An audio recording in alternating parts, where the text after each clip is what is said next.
तो हाय बच्चा पार्टी, आज हम बात करने वाले हैं layer number 2 data link layer की। अगर यही गेस किया था तो बिल्कुल सही हो आप। और इसके अंदर हम पढ़ेंगे स्विच कैसे काम करता है, मैक एड्रेसेस क्या होते हैं, नंबर सिस्टम यानी कि जो हमारा नंबर सिस्टम होता है कंप्यूटर साइंस में वो कैसे काम करता है।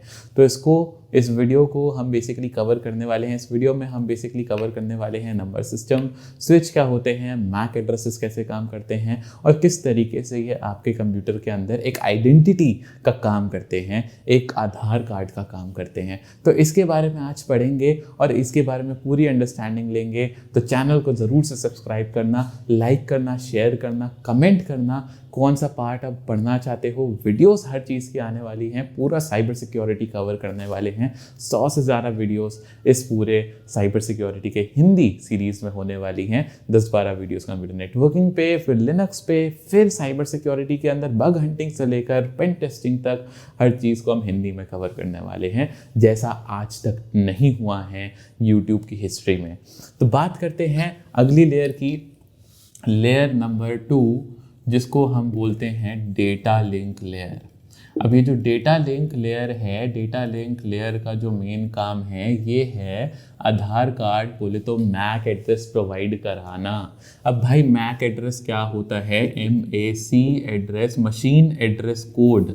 इसका full form machine address code बोल सकते हो या इसको फिजिकल एड्रेस भी बोला जाता है, क्योंकि ये एक फिजिकल फॉर्म ऑफ एड्रेस होता है। ये एक आधार कार्ड होता है हर कंप्यूटर का। अगर आपने थोड़ा भी इसके बारे में सुना है तो आप शायद ये जानते हो कि हर कंप्यूटर, हर डिवाइस के पास एक मैक एड्रेस होता है, ठीक है। लेकिन अगर मैं आपसे एक क्वेश्चन पूछता हूँ, एक सवाल करता हूँ कि क्या अगर मैं बोलूँ एक कंप्यूटर जिसको इंटरनेट से कनेक्ट नहीं किया जा सकता, क्या उसका भी मैक एड्रेस है? क्या एक कंप्यूटर जिसके पास वाईफाई कार्ड नहीं है, क्या उसका भी मैक एड्रेस है? क्या एक फ़ोन जो इंटरनेट से कनेक्ट नहीं हो सकता, क्या उसका भी अपना मैक एड्रेस है? तो नहीं मेरे भाइयों, नहीं। मैक एड्रेस सिर्फ उन चीज़ों का होता है जो इंटरनेट से कनेक्ट हो सकते हैं। अगर आपका फ्रिज है जो स्मार्ट है, अगर आपका एको, अमेजॉन एको आपके पास है, आपका टीवी स्मार्ट टीवी है और वो इंटरनेट से कनेक्ट होता है, तो दैट मीन्स उसके अंदर एक मैक एड्रेस अवेलेबल है।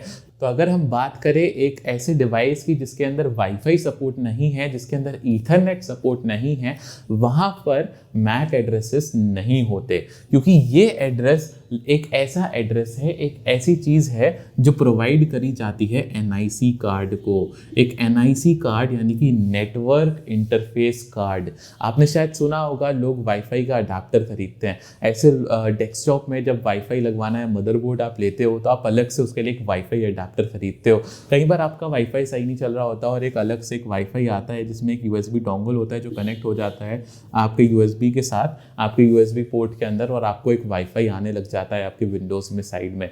तो ये सब चीज़ें जो होती है ना, ये NIC कार्ड होते हैं, नेटवर्क इंटरफेस कार्ड।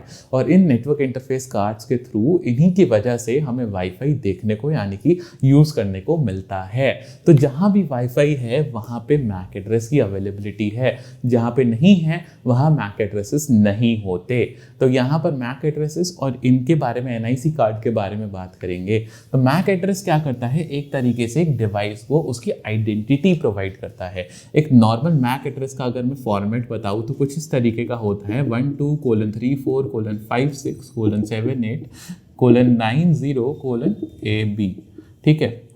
तो इतना बड़ा एक मैक एड्रेस होता है जिसके अंदर यहाँ पर 1 2 3 4 5 6 पेयर होते हैं और हर एक पेयर की अपनी डेफिनेशन होती है। तो अगर मैं बात करता हूँ इस पूरे पेयर की, तो इस पूरे पेयर के अंदर हमारे पास क्या है? इस पूरे ये 6 पेयर्स हमारे पास हैं। तो इसको अगर हम बोले तो we have 6 pairs over here, और हर पेयर के अंदर कुछ नंबर्स यानी कि कुछ नंबर्स जो कि 0 to 9 तक जाने वाले नंबर्स हैं, या तो वो हो सकते हैं या फिर कुछ अल्फ़ाबेट्स हो सकते हैं जो कि A से लेके F तक जाते हैं, ठीक है। तो ये चीज़ सपोर्ट होती है। या तो इस पूरे के अंदर 0 से 9 तक का कोई नंबर होगा, या फिर A से F तक जाने वाला कोई ना कोई सीक्वेंस, कोई ना कोई कैरेक्टर यानी कि अल्फ़ाबेट हो सकता है। तो ये समझने से पहले, मैक एड्रेस के बारे में समझने से पहले, हमें समझना इंपॉर्टेंट है कि नंबर सिस्टम कैसे काम करता है। तो तो हम लोग पहले बात करने वाले हैं नंबर सिस्टम की, कि कंप्यूटर साइंस के अंदर मेरे भाई और मेरी बहनों नंबर सिस्टम होता क्या है। आप अगर कॉमर्स बैकग्राउंड से हो शायद आपको नंबर सिस्टम ना पता हो, शायद आप आर्ट्स बैकग्राउंड से हो शायद ना पता हो, लेकिन बचपन में हमने ही पढ़ा था। बोलो पढ़ा था या नहीं पढ़ा था भाई? 5th क्लास में हमने, 6th क्लास में शायद ही नंबर सिस्टम पढ़ा था। नहीं पढ़ा था तो भी कोई दिक्कत नहीं है, आज पढ़ लेंगे, आज समझ लेंगे। जब जागो तभी सवेरा, जब उठो तभी गुड मॉर्निंग, ठीक है। रात को उठ के गुड मॉर्निंग मत बोलना, जूते पड़ेंगे। तो यहाँ पर बात करेंगे नंबर सिस्टम की। तो नंबर सिस्टम की अगर हम नॉर्मली बात करें, नंबर सिस्टम की बात करने से हमें पता चलता है कि कितने तरीके के नंबर सिस्टम होते हैं। सबसे पहला नंबर सिस्टम होता है बाइनरी, और बाइनरी हमें पता है कि ये वो नंबर सिस्टम है जो कंप्यूटर समझता है। मतलब इसके अंदर यहाँ तो 0 हो सकता है, यहाँ फिर 1 हो सकता है। 0 मतलब ऑफ, 1 मतलब ऑन, और 0 और 1 के कॉम्बिनेशन से ही बाकी सारे नंबर बनाए जा सकते हैं। तो 0 और 1 की फॉर्मेट में नंबर सिस्टम हमारा काम करता है, और इसी पैटर्न के ऊपर हम लोग पूरा जो है कंप्यूटर चलाते हैं। अगर इस 0 और 1 की बात करते हैं तो यहाँ पे 0 और 1 एक ही बिट का नंबर है, ठीक है। या तो 0 होगा या 1 होगा, और वो एक ही बिट का नंबर है, मतलब एक बिट, ठीक है। मतलब ये जो हमारा डेटा रेट है, जो मैंने बोला था कि जो डेटा है, वो जो डेटा का इकाई, सबसे छोटी ऐसी इकाई जो नापी जाती है, जैसे मिलीलीटर होता है, लीटर होता है, किलोग्राम होता है, ग्राम होता है। ये सारी चीज़ें जैसे वेट और वॉल्यूम नापने के लिए की जाती है, वैसे ही यहाँ पर भी हम लोग डेटा नापने के लिए सबसे छोटी इकाई का यूज़ करते हैं, बिट्स का। और एक बिट जो होती है वो सबसे छोटी इकाई होती है, और 8 बिट मिला करके एक बाइट बनता है, राइट। और फिर 1024 बाइट मिला करके एक किलो बाइट बनता है, ठीक है। फिर 1024 किलोबाइट मिला करके एक MB बनता है, यानी कि मेगाबाइट। फिर आपको पता ही है, मेगाबाइट से गीगाबाइट, गीगाबाइट से टेराबाइट, टेराबाइट से पेटाबाइट, ठीक है। तो सबसे छोटी जो इकाई है वो होती है बिट्स, यानी कि 0 और 1। तो बात करें अगर बिट की, तो यहाँ पर हमारे पास बाइनरी में ये नंबर एक ही बिट का नंबर है। अगर बात करें तो एक बिट का ही है। अगर मैं यहाँ पर लिखता हूँ एक बाइनरी नंबर 1, तो दैट मीन्स वो एक बिट का है। अगर मैं बाइनरी नंबर लिखता हूँ 0, तो दैट मीन्स ये नंबर एक बिट का है। अगर मैं एक बाइनरी का सीक्वेंस लिख दूँ, जैसे 0 1 1 0 1 0 1, तो इसके अंदर कितने बिट्स हो गए? काउंट करो, 1 2 3 4 5 6 7। तो ये पूरा सीक्वेंस 7 बिट्स का है। इस तरीके से हम लोग कह सकते हैं, ठीक है। तो एक नंबर, एक बाइनरी नंबर एक बिट के बराबर होता है, ठीक है। तो बात हो गई यहाँ तक। अब इसके बाद हम चलते हैं और इसके बाद बात करते हैं अगले नंबर सिस्टम की, और अगला नंबर सिस्टम है ऑक्टल नंबर सिस्टम।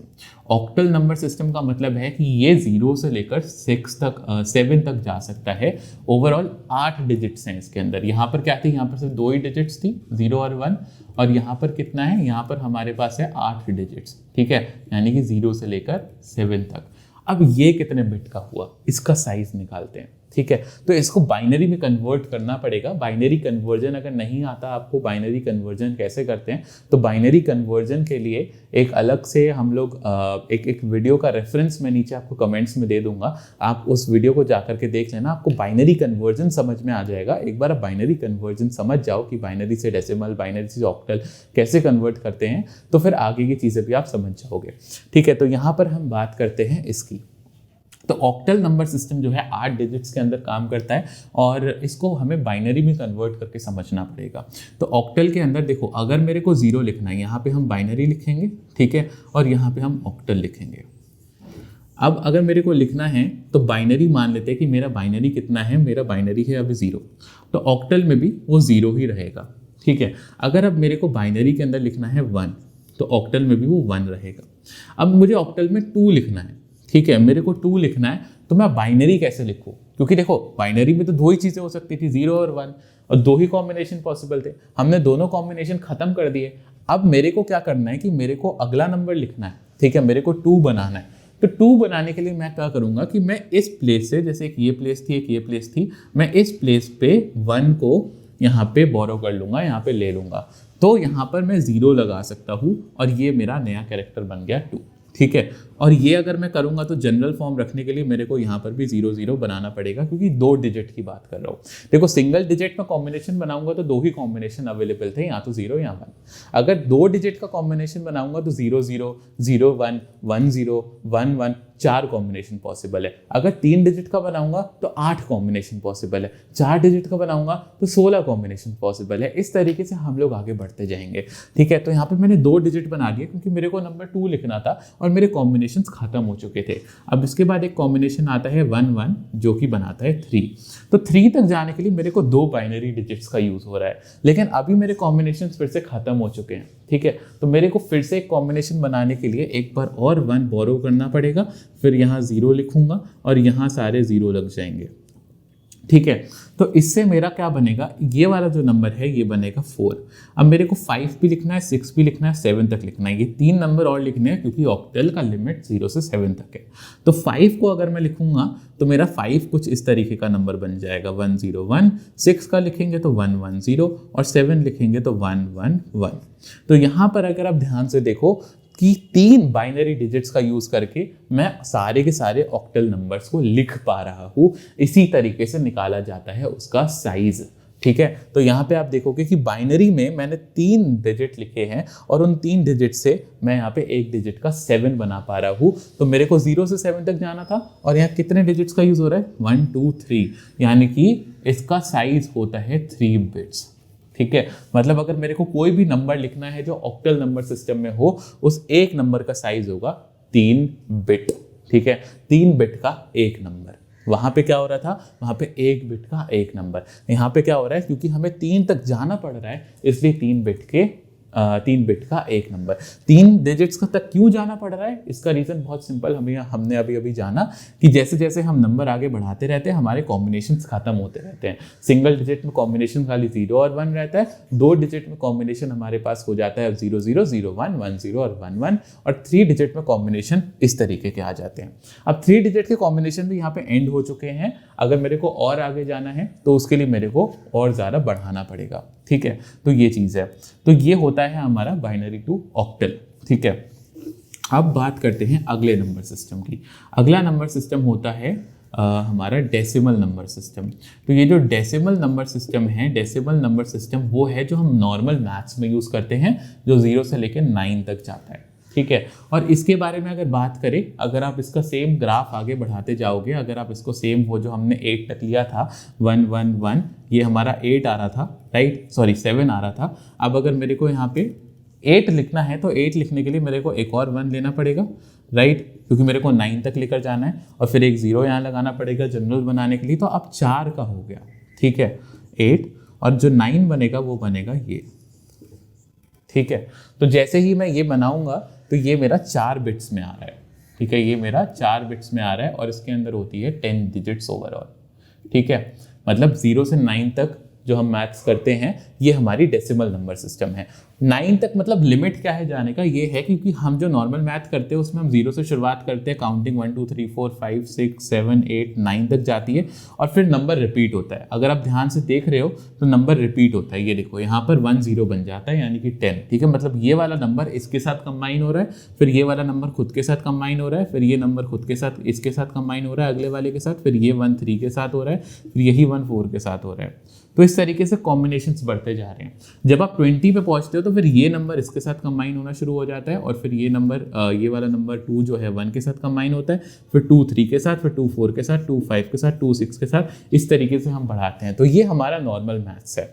वहीं अगर मैं ऑक्टल की बात करता हूँ तो ऑक्टल में भी सेम चीज़ है, जस्ट डैट कि आप 9 तक जाने से पहले ही आप यहाँ पे चीज़ों को छेड़ देते हो। मतलब 7 के बाद 8 ना आकर के यहाँ पे आएगा 1 0, ठीक है, 10 आ जाएगा, फिर 11 आएगा, फिर 12 आएगा, फिर 13 आएगा, 14 आएगा, 15 आएगा, 16 आएगा, 17 आएगा।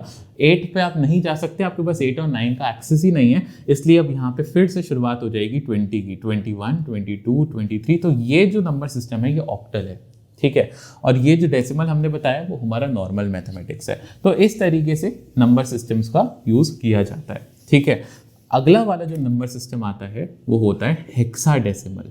हेक्सा का मतलब 6 और हेक्साडेसिमल का मतलब यहाँ पर होता है 16, क्योंकि डेसिमल मतलब 10, हेक्सा मतलब 6, और ओवरऑल होगा यहाँ पे 0 से 9 तक जाएगा, फिर A से F तक जाएगा। ठीक है, ये भी 4 बिट्स के साइज तक आता है, और ये इसके अंदर जो है 16 डिजिट्स पॉसिबल होती है।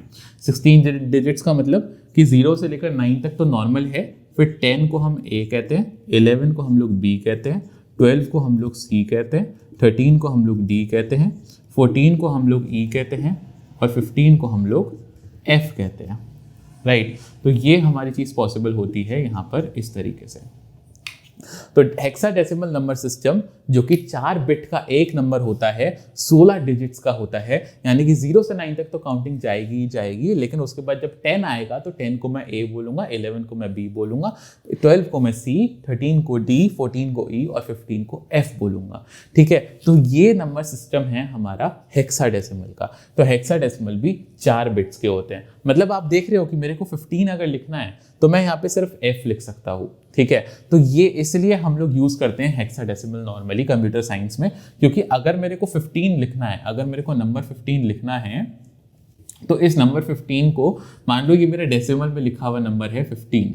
ठीक है, अगर मैं इसको हेक्साडेसिमल में लिखूँ तो मैं सिर्फ F लिख सकता हूँ। ठीक है, अगर मैं इसको ऑक्टल में कन्वर्ट करूँगा तो ये नंबर थोड़ा बड़ा आएगा।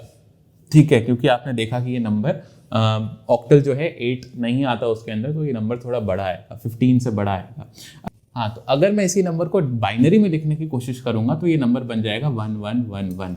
तो आप देख सकते हो कि इस तरीके से यहाँ पे नंबर्स बन रहे हैं, और इस तरीके से यहाँ पे जो है मेरे को 4 डिजिट्स का यूज़ करना पड़ रहा है। ऑक्टल नंबर सिस्टम में मेरे को 2 डिजिट्स का यूज़ करना पड़ेगा, लेकिन हेक्साडेसिमल में मैं सिर्फ 1 डिजिट से डिनोट कर सकता हूँ। इसलिए हम लोग यूजुअली हेक्साडेसिमल वैल्यूज़ को लेते हैं अपने पास। तो ये है पूरा नंबर सिस्टम। अगर कहीं भी यहाँ पे डाउट हुआ हो तो वीडियो को फिर से देखना। अगर फिर भी ना समझ में आए तो सबसे पहले नंबर सिस्टम की क्लैरिटी लेना कि कन्वर्जन कैसे होता है। कन्वर्जन का एक वीडियो नीचे डिस्क्रिप्शन में दे दिया है, उससे जाकर के आप चेकआउट कर सकते हो। तो अब वापस आते हैं मैक एड्रेसेस के ऊपर। अगर बात करें मैक एड्रेसिंग की, तो मैक एड्रेस जो होता है उसका मैंने आपको एक सिंपल सा फंडा बताया कि मैक एड्रेस का एक सिंपल सा फॉर्मेट होता है जो कि 1 2 A B 3 4 या फिर 65 79 C F इस तरीके से हो सकता है। ठीक है, तो मान लेते हैं ये एक मैक एड्रेस है। इस मैक एड्रेस के अंदर हमारे पास आप देखो तो कितने हैं, 1 2 3 4 5 6 7 8 9 10 11 12 कैरेक्टर्स हैं। ठीक है, 12 कैरेक्टर्स हैं, और हर कैरेक्टर हेक्साडेसिमल में लिखा हुआ है। हर कैरेक्टर हेक्साडेसिमल नंबर सिस्टम में लिखा हुआ है, और मैंने बताया कि एक हेक्साडेसिमल कैरेक्टर की साइज कितना होता है, 4 बिट्स। एक हेक्साडेसिमल कैरेक्टर का साइज होता है 4 बिट्स। तो ओवरऑल 12 कैरेक्टर्स का कितना हुआ, 12 कैरेक्टर्स का हुआ 12 × 4, दैट मीन्स 48 बिट्स। यानी कि एक पूरा मैक एड्रेस जो होता है इसका साइज हमारे पास 48 बिट्स का होता है। तो 48 बिट्स के साइज के साथ हमारा मैक एड्रेस क्रिएट किया जाता है, और ओवरऑल 48 बिट्स का हमारा मैक एड्रेस है। अगर ये देखो तो ये भी 4 का, ये भी 4 का, तो ओवरऑल ये एक पेयर हो गया 8 का। ये वाला पेयर भी 8 का, ये वाला पेयर भी 8 बिट्स का, ये भी 8 बिट्स का, ये भी 8 बिट्स का, ये भी 8 बिट्स का। क्यों 8 बिट के? क्योंकि हर एक 4 का है, तो ये भी 4, ये भी 4, ये 8 हो गए ओवरऑल, ये भी 4, ये भी 4, ये भी 8 हो गए ओवरऑल। इसलिए इस पेयर को पेयर ना बोल करके, इसको हम पेयर ना बोल करके, इसको हम ऑक्टेट बोलते हैं। ठीक है, ऑक्टेट क्यों बोला जाता है? क्योंकि एक ऑक्टेट का मतलब 8 बिट्स। ठीक है, इसलिए हम इसको ऑक्टेट बोलते हैं। एक ऑक्टेट मतलब 8 बिट्स। तो इस तरीके से हमारा एक मैक एड्रेस लिखा जाता है, और ये मैक एड्रेस जो है आपके कंप्यूटर को आइडेंटिटी प्रोवाइड करता है, मैक एड्रेस प्रोवाइड करता है, एक आधार कार्ड प्रोवाइड करता है कि आखिर कंप्यूटर का जो ओरिजिनल, जो एक यूनिक नंबर है वो क्या है। और हर कंप्यूटर को यूनिकली आइडेंटिफाई करने के लिए नंबर दिया जाता है। हर कंप्यूटर के अंदर एक यूनिक नंबर डाला जाता है, सबका यूनिक होता है। इससे आप लोकेशन ट्रैकिंग नहीं कर सकते, बट इससे हम ये पता लगा सकते हैं कि कौन सा डिवाइस है और कौन सी कंपनी का बनाया हुआ डिवाइस है। ठीक है। तो अभी आप देख सकते हो कि अगर हम गूगल के ऊपर जाते हैं और गूगल के ऊपर जाकर के अगर हम सर्च करते हैं मैक 2 डिवाइस तो बहुत सारी वेबसाइट आ जाती है। इसके ऊपर अगर मैं पहली या दूसरी लिंक पर क्लिक करके पेज को खोलता हूँ और मैक एड्रेस कोई भी डाल देता हूँ, लेट्स से मैं अपने कंप्यूटर का मैक एड्रेस कॉपी करके पेस्ट कर देता हूँ और गो करता हूँ, तो यहाँ पे जो डिटेल्स आई मेरे पास, ये डिटेल्स जो हैं इससे आपको पता लग रहा है कि इस कंपनी ने अभी हमारे मैक एड्रेस को बनाया हुआ है, मतलब इस कंपनी ने हमारे NIC कार्ड को मैन्युफैक्चर किया है। ठीक है, तो ये होता है हमारा NIC। इससे मतलब मैक एड्रेस से हम लोग डिवाइस कौन सा है ये बता सकते हैं, मैक एड्रेस से हम लोग डिवाइस का लोकेशन क्या है, वो किस तरीके से काम कर रहा है, ये सब चीज़ें नहीं पता लगती। ठीक है, तो अगर आपके मन में मिसकंसेप्शन था कि क्या मैक एड्रेस से लोकेशन पता लगाई जा सकती है, तो नहीं, वो सिर्फ एक यूनिक आइडेंटिफायर है। क्या आप मैक एड्रेस को चेंज कर सकते हो हैकिंग करते हुए? क्योंकि कई बार क्या होता है कि जब आप नेटफ्लिक्स वगैरह पे कुछ भी हैक करते हो या मे बी आप कुछ हैकिंग कर रहे होते हो, तो सामने से वेबसाइट आपका मैक एड्रेस ब्लॉक कर देती है। अगर आपका मैक एड्रेस ब्लॉक हो गया तो यानी कि आपके कंप्यूटर पे वो वेबसाइट खुलेगी ही नहीं। तो उस केस में आप मैक एड्रेस को चेंज कर सकते हो, लेकिन आप कोई और रैंडम मैक एड्रेस दे सकते हो, लेकिन टेम्परेरीली। ठीक है, क्योंकि मैक एड्रेस टेम्परेरी बेसिस पे चेंज हो सकता है और जैसे ही कंप्यूटर रीस्टार्ट होगा वैसे ही आपका ओरिजिनल मैक एड्रेस वापस आ जाएगा। तो परमानेंटली चेंज नहीं हो सकता मेरे भाई और मेरी बहनों। तो हमेशा ध्यान रखना, जब भी हैकिंग करने जाते हैं, जब भी हम ये सब चीज़ें प्रोटेक्शन अपने लिए लेते हैं, तो हम मैक एड्रेस को स्विच करके कोई और लगा लेते हैं और वो कोई और मैक एड्रेस फिर हम यूज़ करते हैं हैकिंग करते टाइम। तो ये चीज़ हमें समझ में आती है कि मैक एड्रेसेस क्या होते हैं और मैक एड्रेसेस कैसे एक आधार कार्ड प्रोवाइड कराते हैं और उस आधार कार्ड के थ्रू मैं कैसे एक प्रॉपर इतना बड़ा एक नंबर जनरेट कर सकता हूँ। सोचो, अगर मैं यही नंबर बाइनरी में लिखता तो 48 बिट्स के 10101110 ऐसे याद करने पड़ते। तो वो ना करके मैंने सिंपल यहाँ पे इस लैंग्वेज में लिखा और इससे मेरे को समझ में आ गया कि हाँ यार, ये छोटा सा मैक एड्रेस है जिसके अंदर 6 ऑक्टेट है, हर ऑक्टेट 8 बिट का है, ओवरऑल साइज 48 बिट है और ये इससे मैं डिवाइस कौन सा है, कंप्यूटर है, लैपटॉप है, किस कंपनी का है, वो पता लगा सकता हूँ। तो ये है कहानी मैक एड्रेसेस की, स्विचेस की। और जो स्विच डिवाइस होता है हमारा, वो मैक एड्रेस के ऊपर ही काम करता है। ठीक है, तो जो भी हमने बोला था कि जैसे एक डिवाइस होता है हमारे पास स्विच, तो स्विच भी कुछ इस तरीके से हब की तरह काम करता है कि आपने एक मेन कंप्यूटर लिया और उसके नीचे आपने स्विच लगा दिया और इस स्विच के साथ आपने 3 डिवाइसेस कनेक्ट कर दिए, 1, 2 और 3। तो होगा क्या कि अगर 1 वाले ने रिक्वेस्ट भेजी है तो 1 वाले को ही रिस्पॉन्स आएगा, क्योंकि 1 का अपना मैक एड्रेस होगा, 2 का अपना मैक एड्रेस होगा और 3 का अपना मैक एड्रेस होगा। तो स्विच बेसिकली देखेगा कि कौन से मैक एड्रेस से रिक्वेस्ट आई थी और उसी मैक एड्रेस को रिस्पॉन्स वापस भेजेगा, इसके बजाय कि सबको भेजे। तो एक से लूंगा एक को ही दूंगा। ठीक है, एक से लूंगा एक को ही दूंगा, जिसने भेजा था उसको ही रिस्पॉन्स जाएगा। ये काम होता है स्विच का। ठीक है, हब क्या था, एक से लूंगा सबको दूंगा। स्विच क्या है, एक से लूंगा जिसने भेजा उसी को दूंगा। ठीक है, तो ये वाली बात जो होती है हमारे स्विच की होती है और इस तरीके से स्विचेस काम करते हैं। इसलिए स्विच ऑल दो फिजिकल डिवाइस है, लेकिन layer number 2 data link layer में इसको डाला जाता है। तो ये हमारे ओवरऑल मैक एड्रेसेस की कहानी है। अब अगली वीडियो में हम लोग बात करेंगे लेयर नंबर 3 यानी कि नेटवर्क लेयर की और IP एड्रेसेस के बारे में इसमें हम बात करने वाले हैं। तो अगली वीडियो में बहुत कुछ नया आने वाला है और IP एड्रेसेस के बारे में हम लोग सीखेंगे क्या होता है। और एक बार IP एड्रेसेस हमारे ख़त्म होते हैं फिर हम आगे स्विच ऑन कर सकते हैं नए टॉपिक्स के ऊपर और साइबर सिक्योरिटी के उतना ही क्लोज जा सकते हैं। तो आई होप सो कि आप लोगों को मज़ा आ रहा होगा इस सीरीज़ में। नहीं आ रहा तो भी कोई बात नहीं, स्टे ट्यून्ड, आके बहुत सारी चीज़ें आने वाली हैं। ठीक है, और जैसे जैसे सीखते जाओगे वैसे वैसे और मज़ा आता जाएगा। ठीक है, तो आज के टॉपिक को यहीं ख़त्म करते हैं और कोई डाउट हो तो कमेंट में ज़रूर पूछना। नंबर्स नीचे मिल जाएंगे डिस्क्रिप्शन में, कॉन्टैक्ट इन्फॉर्मेशन मिल जाएगी, डायरेक्ट मेरे से कॉन्टैक्ट कर सकते हो। कोई भी डाउट हो you can ask any time. ठीक है, कभी भी पूछ लो, दिन हो रात हो कोई फ़र्क नहीं पड़ता। नॉलेज और एजुकेशन सबसे पहले है। तो ख़त्म करते हैं आज की वीडियो को, मिलते हैं अगली वीडियो में।